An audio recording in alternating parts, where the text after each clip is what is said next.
सभी साथियों को डॉक्टर रजनीश गंगवार का नमस्कार। साथियों, मेरी कविता कांवड़ लेकर मत जाना, तुम ज्ञान का दीप जलाना, मानवता की सेवा करके सच्चे मानव बन जाना। शिक्षा है जग जग की जननी, उसका दूध पियो तुम, सत्कर्मों का रहस्य बड़ा है, उसका रूप गुनो तुम। ये वायरल होने के बाद एफआईआर हुई। एफआईआर होने के बाद समाचार चैनलों ने जो मुझसे प्रश्न पूछे, उनमें एक प्रश्न बहुत ज्यादा बार पूछा गया कि लोग जानना चाहते हैं आप आस्तिक हो या नास्तिक। इस विषय पर अगर मैं अपनी बात कहना चाहूँ, क्योंकि आज मैं अपने घर में आराम से बैठा हुआ हूँ, मुझे ख्याल आया कि कुछ ना कुछ तार्किक बातें करनी चाहिए, अपने अनुभव भी आप लोगों तक शेयर करने चाहिए। मनुष्यता के विकास से जब भी हम कहीं इतिहास पढ़ते हैं तो आज तक मुझे कहीं ऐसा पढ़ने को नहीं मिला है कि कभी कोई भगवान आया हो, प्रकट हुआ हो और उसने किसी के जीवन को बदल दिया हो। हम इतिहास भी देखते हैं जहाँ धर्मों के नाम पर खून खराबे होते रहे, ताकतवर बर्बर लोग भोले भाले लोगों के ऊपर अत्याचार करते रहे, उनके धर्म स्थलों को मटियामेट करते रहे, मिट्टी में मिलाते रहे, लेकिन कभी कोई भगवान बाहर निकल कर नहीं आया।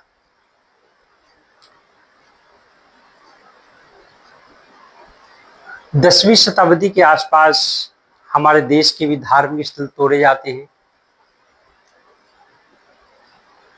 और कहीं पर कोई भगवान प्रकट नहीं हुआ, कोई देवता प्रकट नहीं हुआ। यहाँ तक कि जब अंग्रेज आते हैं और अंग्रेजों के ने भी बहुत अत्याचार किए, बहुत से निर्दोष लोगों को मार दिया, लेकिन कहीं पर कोई ईश्वर प्रकट नहीं हुआ। आज हम सभी 21वीं सदी में जी रहे हैं। 21वीं सदी वैज्ञानिक आविष्कारों, तार्किक बुद्धि और मानववादी चिंतन की सदी है। आज पूरी दुनिया जहाँ सूचना जनसंचार माध्यमों से जुड़ गई हो। दूसरी बात एक बहुत महत्वपूर्ण है कि हर देश के नागरिक हर देश में लगभग गए हुए हैं। मनुष्य के साथ एक कुछ चीजें समान है, चाहे वह किसी जाति का हो, चाहे किसी धर्म का हो, चाहे किसी संप्रदाय का हो। उसमें महत्वपूर्ण है उसका एक ही प्रक्रिया से जन्म होना, खाना खाना, अन्न खाना और सांसें लेना। ये सभी लोगों में समान ही पाई जाती है। फिर कुछ लोग विशेष कैसे हो सकते हैं, जो कहते हैं एक ईश्वर हैं। कुछ लोग मेरी तरह भी होंगे जो ये कहेंगे ईश्वर नहीं है। लेकिन मैं इतना बड़ा नास्तिक भी नहीं हूं कि जो ईश्वर मानते हैं मैं उन्हें गरियाता घूमूं, और जो ईश्वर को नहीं मानते हैं मैं उन्हें गरियाता घूमूं। हर व्यक्ति के अपना अपना विश्वास है, अपनी अपनी धारणाएं हैं और एक निजी विषय है। ईश्वर को मानना या ना मानना ये अपना एक निजी विषय है। मेरा मानना है कि हमें तर्कवादी भी होना चाहिए और वैज्ञानिक बुद्धि, प्रगतिशील सोच का और मानववादी होना चाहिए। इतने एक अच्छे श्रेष्ठ इंसान के लिए पर्याप्त हैं। मैं बहुत पीछे नहीं जाता हूं। अगर हम कोरोना काल की बात करें, जिसमें पूरी दुनिया के धार्मिक स्थल बंद कर दिए गए और पूरी दुनिया की मनुष्य जात को एक बार ऐसा लगा जिससे खतरे में पड़ गई है। कई बार खबरें ऐसी तक चलने लगी कि हो सकता है आगे आने वाले समय में ये मानव जाति इसी तरह कोरोना के संकट से ही गुजरती रहे।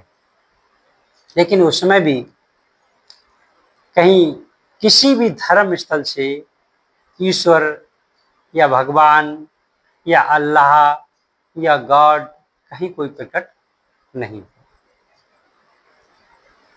मैं कई बार देखता हूं कि बहुत सारे निर्दोष लोग मार दिए जाते हैं। बहुत से लोग धार्मिक यात्राओं पे जाते हैं, वहां पर दुर्घटनाएं घट जाती हैं और मर जाते हैं। बहुत सी छोटी छोटी बच्चियां जो अभी बिल्कुल निर्दोष हैं, उनके साथ बेरहमी से बलात्कार होता है और फिर उनको मार दिया जाता है। अब मुझे प्रश्न उठता है कि अगर ईश्वर है तो ऐसा सब क्यों करा रहा है।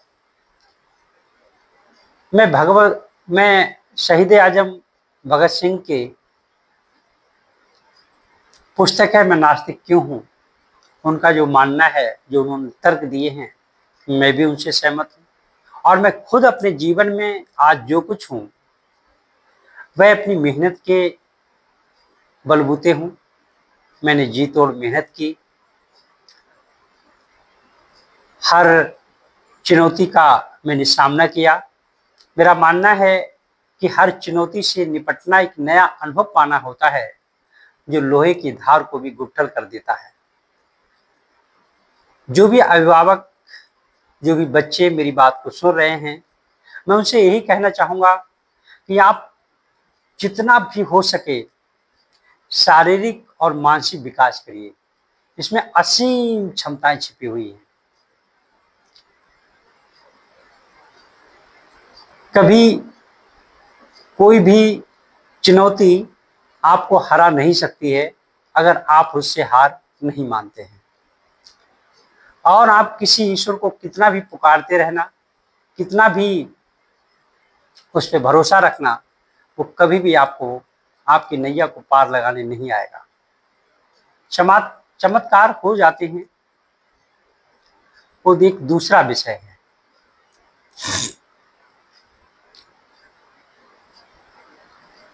कई बार मैंने ऐसा भी महसूस किया है कि बहुत सारे लोग ईश्वर को बहुत अच्छे से पूजते हैं, उनका जो भी कर्म कांड हैं उन्हें ढंग से निभाते हैं, फिर भी उनके साथ अचानक दुर्घटनाएं घट जाती हैं, उनके साथ अन्याय हो जाता है।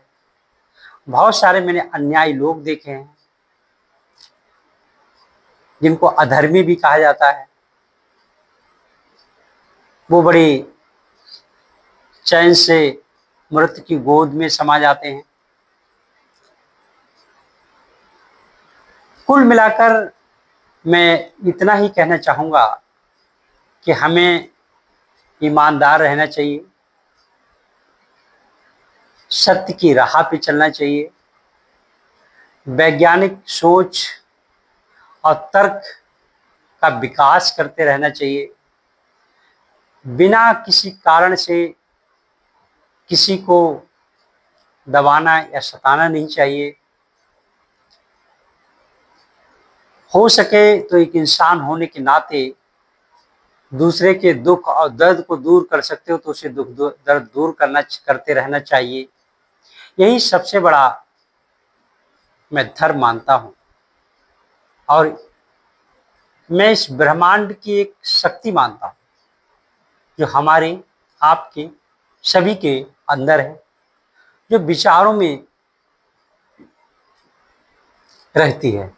हम जैसा ही विचार करते हैं वैसी हमारे अंदर फीलिंग्स पैदा हो जाती है। जैसे हमारे अंदर फीलिंग्स पैदा होती है वैसे हम कार्य करने लगते हैं, और जैसे कार्य करने लगते हैं वैसे हमें फल मिलने लगते हैं। यहाँ पर ईश्वर का कहीं कोई काम है ही नहीं। मैं अभी 4 साल पहले की मेरे साथ जो एक बकाया हुआ उसका मैं थोड़ा सा जिक्र करना चाहूँगा। हमारे मित्र हैं, अच्छे कवि हैं, नाम नहीं लेना चाहूँगा उनका। उन्होंने मुझे फ़ोन किया, बोले असम से कामाख्या मंदिर से कुछ बहुत बड़े पुजारी आए हुए हैं, आओ आपकी उनसे मुलाकात करा देते हैं। उन्होंने ये भी जोड़ा कि हम जानते हैं कि आप इन चीज़ों को मानते नहीं हो, लेकिन आकर एक बार उनसे बात कर लेते हैं। मुझे नए नए लोगों से मिलना, नई नई चीज़ों के बारे में जानना अंदर से जिज्ञासा रहती है। मैं उस वक्त बरेली में था और मैंने अपनी डीजल सूरज मोटरसाइकिल मोड़ दी, वहीं पहुंच गया।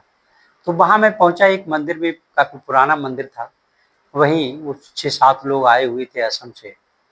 उन्होंने मुझे देखा, बहुत सारी बातें काफ़ी देर तक लगातार बताते रहे। उन्होंने कुछ लिखा कागज़ पे, किसी फूल का नाम, और बोले किसी फूल का नाम ले लीजिए, वो वही लिखा हुआ मिला।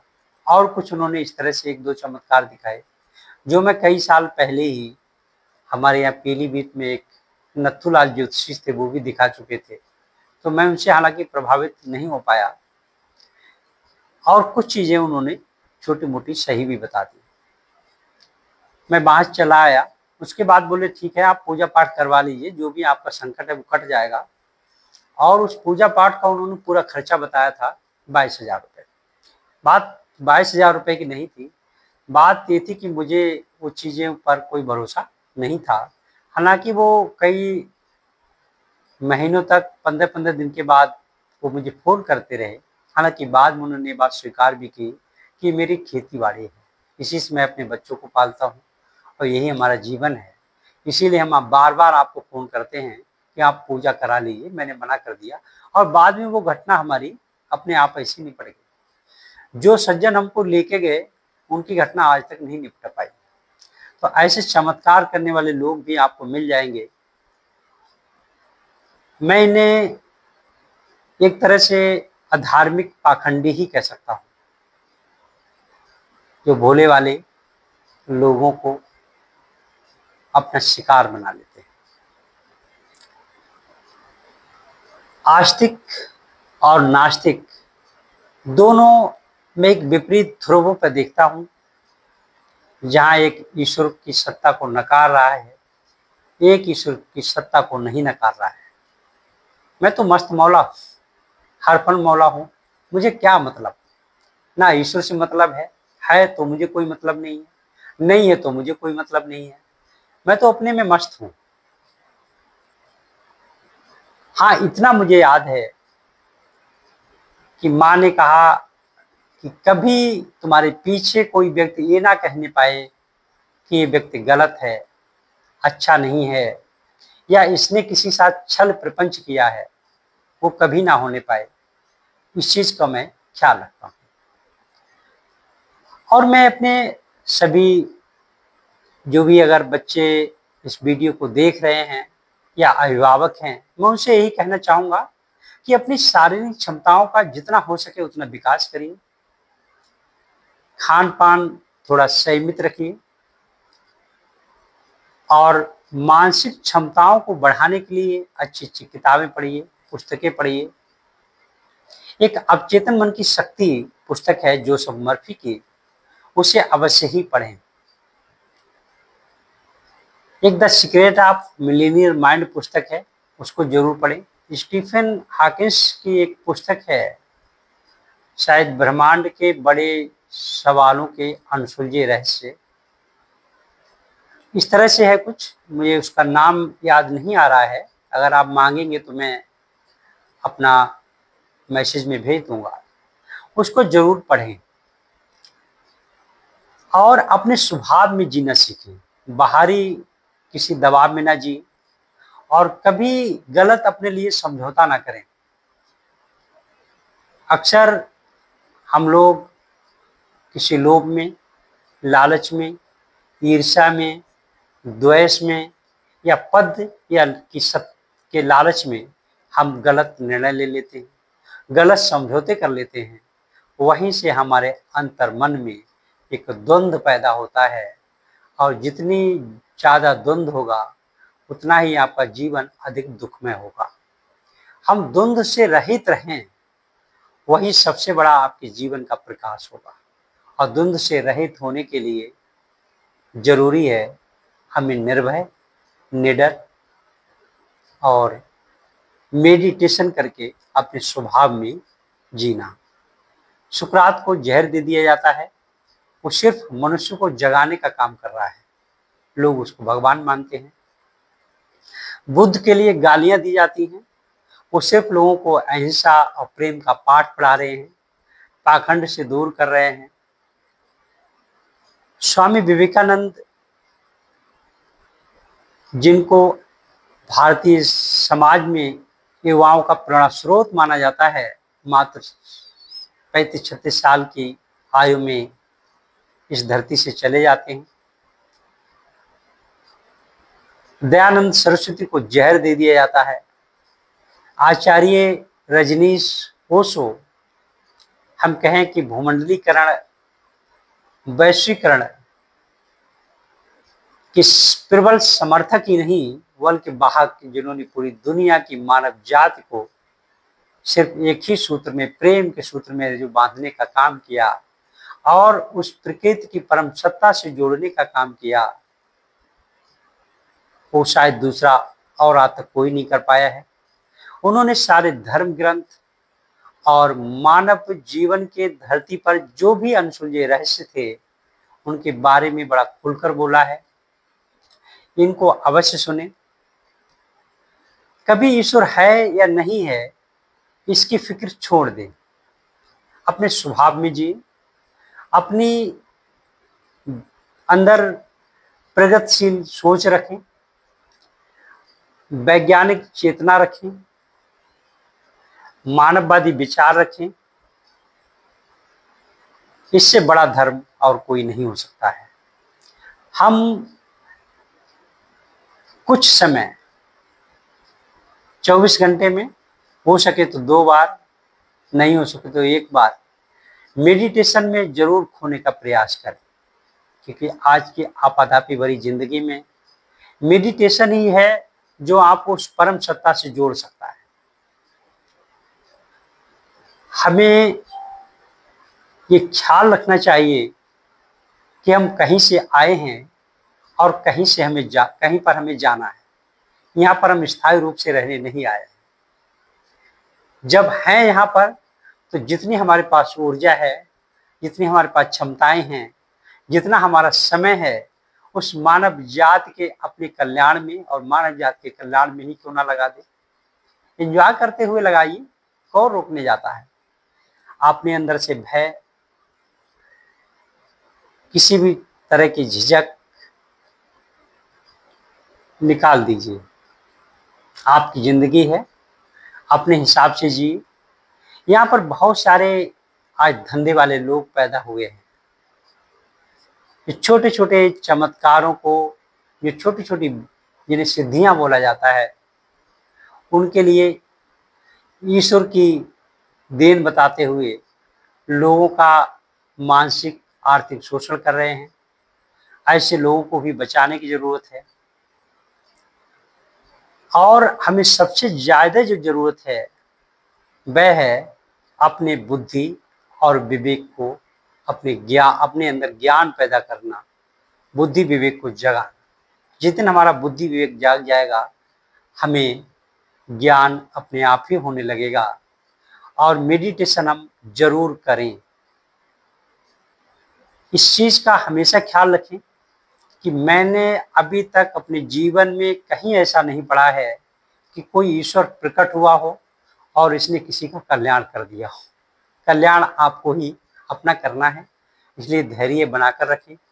कितनी भी प्रतिकूल परिस्थितियां आए और आएंगी, यदि जीवन है तो आएंगी ही आएंगी, लेकिन ये भी याद रखें, कितना भी बड़ा चक्रवात आए, कितना भी बड़ा तूफान आए, कितना भी बड़ा सैलाब आए अधिक दिन टिकता नहीं।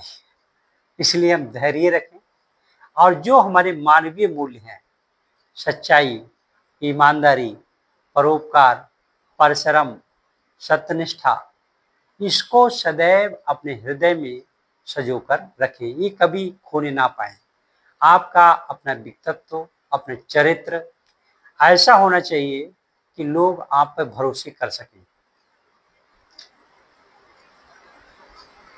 अपने बच्चों को और अपने आप को सरदार भगत सिंह को ज़रूर पढ़ें, विवेकानंद को ज़रूर पढ़ें, आचार्य रजनीश ओशो को ज़रूर पढ़ें, गांधी जी को पढ़ लें, अम्बेडकर साहब को पढ़ लें और सुकरात को पढ़ लें और भी बहुत सारे फिलासफर हैं, उनको भी पढ़ें, जानें और अपनी ज़िंदगी अपने हिसाब से जीना सीखें। मैं कबीरदास का एक दोहा है जो मुझे बड़ा अच्छा लगता है, वो मैं कहना चाहूँगा कि लीक लीक गाड़ी चले, लीके चले कपूत, लीक छोड़ तीनों चले, शायर सिंह सपूत। यदि आप सपूत हैं तो आप अपनी रास्ता खुद बनाइए, भीड़ के रास्ते पर कभी मत चलिए। हमेशा याद रखिएगा कि जिस रास्ते पर भीड़ जा रही है वो कोई बहुत ऊपर ले जाने वाली भीड़ नहीं होगी, वो कोई रास्ता इतना ऊंचा नहीं होगा जो आपको शीर्ष पर स्थापित कर सके। आपको सत्य के मार्ग पे ही चलना होगा और जो सत्य है उसके लिए स्वीकार करना पड़ेगा और सत्य के लिए चाहे जो बलिदान देना पड़े उसको भी स्वीकार करना पड़ेगा। इसीलिए सुकरात आज भी जिंदा है, बुद्ध आज भी जिंदा है, गांधी जी आज भी जिंदा हैं, अम्बेडकर साहब आज भी जिंदा हैं, शहीद आजम भगत सिंह आज भी जिंदा हैं, क्रांतिकारी जितने भी थे, चाहे नेताजी सुभाष चंद्र बोस हों, चाहे चंद्रशेखर आज़ाद हों, चाहे बिस्मिल हों, चाहे अशफाक उल्लाह खां हो, जो भी हैं आज भी वो जिंदा हैं क्योंकि वो मानवता की बात कर रहे थे और प्रगतिशील भी लोग थे, तमाम तरह के पाखंडों से मुक्त थे। इसलिए मैं समस्त युवाओं से कहना चाहूँगा कि आप वीर भगत सिंह को जरूर पढ़िए, शहीद आजम भगत सिंह को जरूर पढ़िए क्योंकि आप युवा हैं और युवा होने के नाते जब आप उनको पढ़ोगे आपके अंदर ऊर्जा आएगी और वही आपको जो परम सत्ता है, जो ब्रह्मांड की जो शक्ति है, क्योंकि ऊर्जा ना तो खत्म की जा सकती है, सिर्फ उसका रूपांतरण होता है और आपके जो विचार हैं, विचार ही वस्तु बन जाते हैं, इसको भी ख्याल रखें। इसलिए हम जैसी चीज़ सोचने लगते हैं वैसी हमारी दुनिया बन जाती है। इसलिए हम महापुरुषों की जीवनी को इसीलिए हम पढ़ने के लिए पढ़ते हैं, इसलिए हम पढ़ने के लिए कहते भी हैं कि जितने हम महान लोगों को पढ़ेंगे ये समझिए कि उतने हम महान लोगों से हम बात कर रहे हैं, जितने लोगों से हम बात करते हैं उतना ही हमारा जीवन स्तर ऊपर उठता जाता है। कहीं पर कोई भगवान कभी भी किसी को ना उठाने आया है ना उठाने आएगा। हाँ, कुछ धंधेबाज लोग हैं जो अपना धंधा कर रहे हैं, अपनी दुकानें खोल रखी हैं, वो ईश्वर का भय दिखाएंगे, कहीं देवताओं की सत्ता दिखाएंगे, लेकिन वो कभी किसी के काम ना आई है ना आएगी। अगर आ ही जाती तो बड़े बड़े आतंकियों के हमले होते हैं, बम विस्फोट होते हैं, कई प्लेन क्रैश हो जाता है, कहाँ रोक पा रहे हैं? नहीं रोक पा रहे ना। इसलिए अपने अंदर अपनी जो वैज्ञानिक चेतना है उसको जगाएं, तर्क शक्ति को विकसित करें और मानववादी जो चिंतन है उसको चालू रखें। यही मेरा मानना है और यही मैं आप लोगों से भी कहना चाहता हूँ।